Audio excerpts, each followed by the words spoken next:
ಮಾತಾಡ್ತೀನಿ ಅಂತ ಹೇಳಿದ್ದೀನಿ. 5 ನಿಮಿಷ ಅಂತ ಅವ್ರು ಅರ್ಥ ಮಾಡ್ಕೊಂಡಿಲ್ಲ. 5 ನಿಮಿಷ ಅಂತ ಅರ್ಥ ಮಾಡ್ಕೊಂಡಿಲ್ಲ. 5 ನಿಮಿಷ 5 ಆದರೆ ಎಷ್ಟಾಗತ್ತೆ? ಆದ್ದರಿಂದ ಈಗ ಪ್ರಕೃತ ಇಂಥ ಕುಂಭಕೋಣ ಕ್ಷೇತ್ರದಲ್ಲಿ ನಾವು ನಿಜವಾಗಲೂ ಧನ್ಯವಾದ ಹೇಳಬೇಕು ಅಂದರೆ ಪದ್ಮಾರು ಮಠಾಧೀಶರಾದ ವಿದ್ಯಾಧೀಶ ತೀರ್ಥ ಶ್ರೀಪಾದಂಗಳವರಿಗೆ ನಾವು ಬಹಳ ಧನ್ಯವಾದವನ್ನು ಹೇಳಬೇಕು.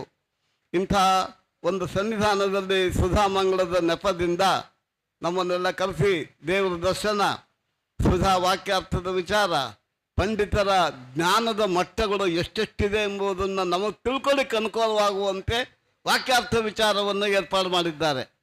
ಮತ್ತು ಪದ್ಮಾರ ಮಠದ ಸ್ವಾಮಿ ಹತ್ರ ಹೋಗಿ ನಮಗೆ ವರ ಕೊಡಿ ಕೇಳಬೇಡಿ, ಯಾರೂ ಕೂಡ ನಾನು ನಿಂದಾಸ್ತುತಿ ಮಾಡ್ತಾ ಇದ್ದೇನೆ, ವರ ಕೊಡಿ ಕೇಳಬೇಡಿ, ವರ ಕೊಟ್ಟರೆ ಸನ್ಯಾಸಿಯಾಗಿ ಹೋಗ್ಬಿಡ್ತಾರೆ ಅವರು, ಅಷ್ಟೇ ಮುಗ್ದೇ ಹೋಯ್ತು.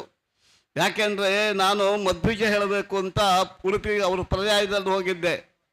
ಅದು ಆಗದೆ ಅಂತ ಹೇಳಿದ್ದು, ಅದು ಅವರಿಗೆ ಗೊತ್ತಾಗದೇನೆ ರಾಜಾಂಗಣದಲ್ಲಿ ಯಾರಿಗೂ ಬುಕ್ಕಾಗಿ ಹೋಗ್ಬಿಟ್ಟಿದೆ.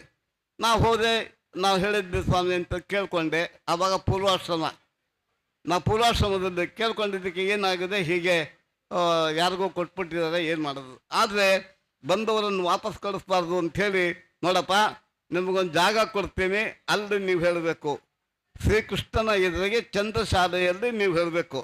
ಅವರು ಬಾಯಿ ಬಿಟ್ಟು ಹೇಳಿದ್ರು, ಇಲ್ಲಿ ಯಾರೂ ಬರಲ್ಲ, ನಿಮ್ಗೆ 1 ಪೈಸಾ ದಕ್ಷಿಣೆ ಹಾಕಲ್ಲ, ನೀವು ದೇವ್ರ ಮೇಲೆ ಭಕ್ತಿಯಿಂದ ಹೇಳಬೇಕೇ ಹೊರತು ಇನ್ನೇನು ಆಗಲ್ಲ ಅಂತ ಹೇಳಿದರು.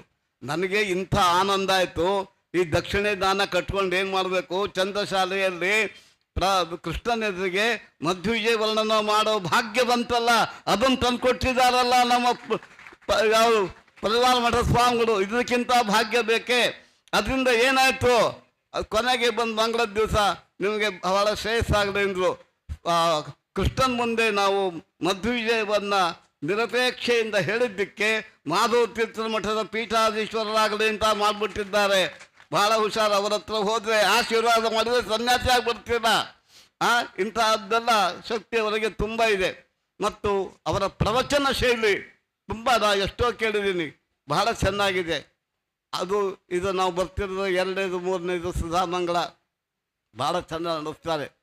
ಈಗ ನಾವು ಎಲ್ಲರ ಭಾಷಣವನ್ನು ಕೇಳಿದ್ದೀವಿ, ಆದರೆ ಒಂದು ನನ್ನ ಸ್ವಂತದ ವಿಚಾರ ಹೇಳ್ತೀನಿ.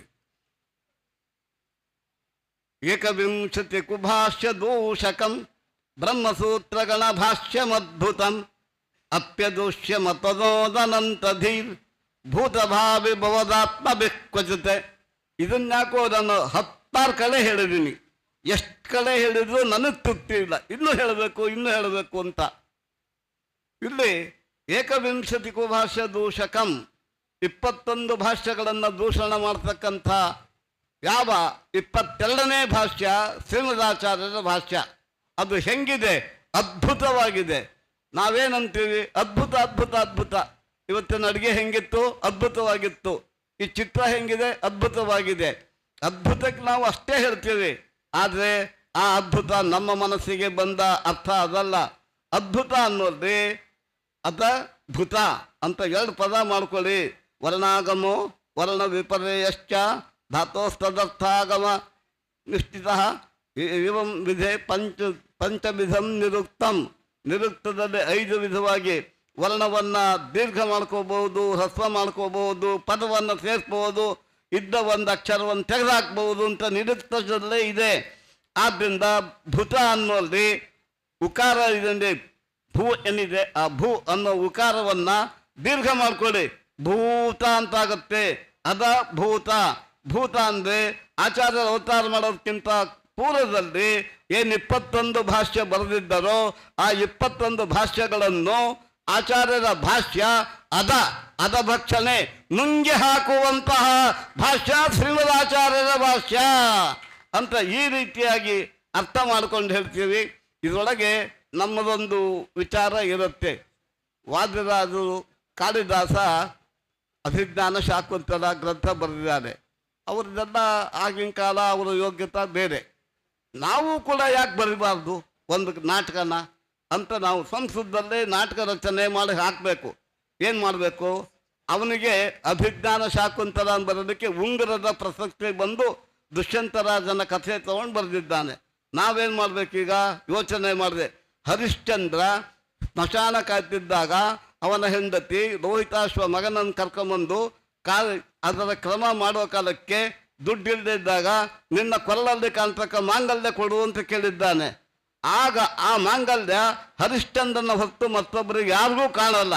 ಆ ಕಾಣದೇ ಇದ್ದ ಇದನ್ನು ಕಂಡಿದ್ದಾರೆ ಇವರು ನನ್ನ ಯಜಮಾನರು ಅಂಥೇಳಿ ಆ ಮಾಂಗಲ್ಯ ಹರಿಶ್ಚಂದ್ರನಿಗೂ ಅವನ ಹೆಂಡತಿಗೂ ಸಂಬಂಧ ತಂದು ಕೊಟ್ಟ ಪ್ರಯುಕ್ತ ಅಭಿಜ್ಞಾನ ಮಾಂಗಲ್ಯಮಂತ 5 ಅಂಕದ ನಾಟಕವನ್ನು ಬರೆದು ಹಾಕ್ಬಿಟ್ಟಿದ್ದೀನಿ ಸಂಸ್ಕೃತ ಭಾಷೆಯಲ್ಲಿ. ಇದೊಂದು. ಆಮೇಲೆ ವಾದ್ಯರಾಜರು ಬರೆದಿರ್ತಕ್ಕ ಹನುಮದ್ ವಿಭೀಷಣ ಸಂವಾದ, ಅದಕ್ಕೆ ಸಂಸ್ಕೃತದಲ್ಲಿ ವ್ಯಾಖ್ಯಾನ ಬರೀತಿರೋ ಕಾಲಕ್ಕೆ ನಮಗೆ ಅವರು ವಾದ್ಯರಾಜರನ್ನು ಇರ್ತೀವಿ ಅಂತಲ್ಲ, ನಾವು ಇಂಥದನ್ನು ಈಗಿನ ಕಾಲಕ್ಕೆ ಮಾಡಬೇಕು ಅಂತೇಳಿ ನಾವೇನು ಮಾಡಬೇಕು ಅಂತ ಯೋಚನೆ ಮಾಡಿದೆ. ಅವರಿಗೆ ವಿಭೀಷಣ ಹನುಮಂತನನ್ನು ಪ್ರಶ್ನೆ ಮಾಡಿದ್ದಾನೆ, ನೀನು ಹಿಂಗೆ ಇಂಥ ಅದಕ್ಕೆ ವಾದರಾದರು ಬಹಳ ಚೆನ್ನಾಗಿ ಉತ್ತರ ಬರೆದಿದ್ದಾರೆ, ಬಹಳ ಚೆನ್ನಾಗಿದೆ. ಅದಕ್ಕೆ ವ್ಯಾಖ್ಯಾನ ಬರೆಯೋ ಕಾಲಕ್ಕೆ ಮೊದಲನೇ ಶ್ಲೋಕಕ್ಕೆ 20 ಪೇಜು ವ್ಯಾಖ್ಯಾನ ಆಗುತ್ತದೆ, 1ನೇ ಶ್ಲೋಕಕ್ಕೆ. ಇನ್ನು 8-10 ಶ್ಲೋಕಕ್ಕೆ ಎಷ್ಟಾಗ್ಬೋದು ಇರಲಿ. ಅದಕ್ಕೆ ನಾವೇನು ಮಾಡಿದ್ವಿ, ಯೋಚನೆ ಮಾಡಿದ್ವಿ. ತ್ರಿಜಟ ಸಂವಾದ. ಸೀತೆಯನ್ನು ಬಿಟ್ಟಾಗ ವಿಭೀಷಣನ ಮಗಳು ತ್ರಿಜಟ, ಅವಳು ಅಲ್ಲಿದ್ದವಳು, ಏನಮ್ಮ ನಿನ್ನನ್ನು ನೋಡಿದರೆ ದೇವಲೋಕದ ದೇವತಾ ಸ್ತ್ರೀಯರ ತೇಜಸ್ಸನ್ನು ಕೂಡ ಮೀರುವಂತೆ ಇದೆಯಾ ನೀನು? ಯಾರು, ಎಲ್ಲಿಂದ ಬಂದು, ನಿನ್ನ ತಂದೆ ಯಾರು, ನಿನ್ನ ತಾಯಿ ಯಾರು, ಇದು ಬರಲಿಕ್ಕೆ ಕಾರಣ ಏನು ಅಂತ ಹೆಂಗೆ ವಾದಿರಾಜರು ಕಸ್ಮಾದ್ ಮನಸ್ತ್ರ ಅಂತ ಪ್ರಾರಂಭ ಮಾಡಿ ಯಾಕೆ ನಮ್ಮ ವನವನ್ನು ಧ್ವಂಸ ಮಾಡಿದೆ ಕೇಳಿಕೊಂಡು ಅದಕ್ಕೆ ವಾದಿರಾಜರು ವಿಭೀಷಣನ ಪ್ರಶ್ನೆಗೆ ಹನುಮಂತನ ಉತ್ತರ ಅಂತ 14 ಶ್ಲೋಕಗಳನ್ನು ಬರೆಯತಕ್ಕವರಾಗಿದ್ದಾರೆ. 15ನೇ ಶ್ಲೋಕ ಫಲಶ್ರುತಿ. ಹಾಗೆ ನಾವು ಕೂಡ ತ್ರಿಜಟಾ ಸೀತಾ ಸಂವಾದ ಅಂತ ಇಟ್ಕೊಂಡು 10 ಶ್ಲೋಕಗಳನ್ನು ಬರೆದಿದ್ದಾರೆ.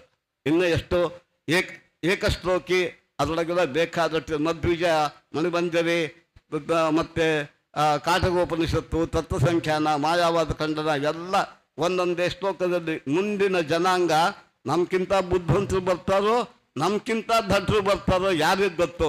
ಆದ್ದರಿಂದ ಮುಂದಿನ ಅಕಸ್ಮಾತ್ ಬರ್ತಕ್ಕವರಿಗೆ ಇದು ಗೊತ್ತಾಗಲಿಂತ ಒಂದೇ ಶ್ಲೋಕದಲ್ಲಿ ಯಾವ ಗ್ರಂಥ ಇದೆ ಆ ಗ್ರಂಥದಷ್ಟು ವಿಚಾರಗಳು ಬರುವಂತೆ ಏಕಶ್ಲೋಕಿಗಳು ಬರೆದಿದ್ದೀನಿ. ಅದೆಲ್ಲ ಹೇಳಲಿಕ್ಕೆ ಈಗ ಅವಕಾಶ ಇಲ್ಲ.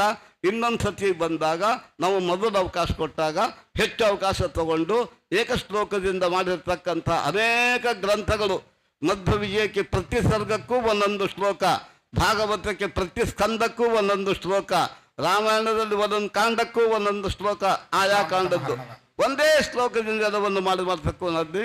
ಇಂಥ ಶ್ರೀಪಾದಂಗಳವರು ಏನೋ ಜ್ಞಾಪಕ ಮಾಡಿಕೊಂಡು ಸ್ವಾಮಿಗಳು ಮಾಧವ ತೀರ್ಥರ ಮಠದ ಸ್ವಾಮಿಗಳು ವಿದ್ಯಾವಲ್ಲಭ ಮಾಡ್ತಿರ್ತಾರೆ, ಅವರನ್ನು ಸುಧಾಮಂಗಳಕ್ಕೆ ಕರೆಸ್ಕೋಬೇಕು ಅಂತ ಕರೆಸ್ಕೊಂಡು ನಮಗೆ ಇಂಥ ಜಾಗದಲ್ಲಿ ಅವಕಾಶ ಕೊಟ್ಟಿದ್ದಾರೆ. ಶ್ರೀಪಾದಂಗಳವರು ತುಂಬ ಪಂಡಿತರು, ನೋಡ್ಲಿಕ್ಕೆ ಹಂಗೆ ಕಾಣ್ತಾರೆ. ಅವರು ವ್ಯಾಖ್ಯಾನ ಮಾಡಿ ವಿಚಾರ ಮಾಡಿ ಬಹಳವಾಗಿ ಹೇಳ್ತಾರೆ. ಅವರ ಜ್ಞಾನದ ಮಟ್ಟ ಅಳಿಲಿಕ್ಕೆ ನನಗಾಗೋದಿಲ್ಲ, ಆದರೆ ನನಗೆ ಗೊತ್ತಿದೆ ತುಂಬಿದ ಕೊಡ ಇದು ತುಂಬಿದ ಕೊಡ.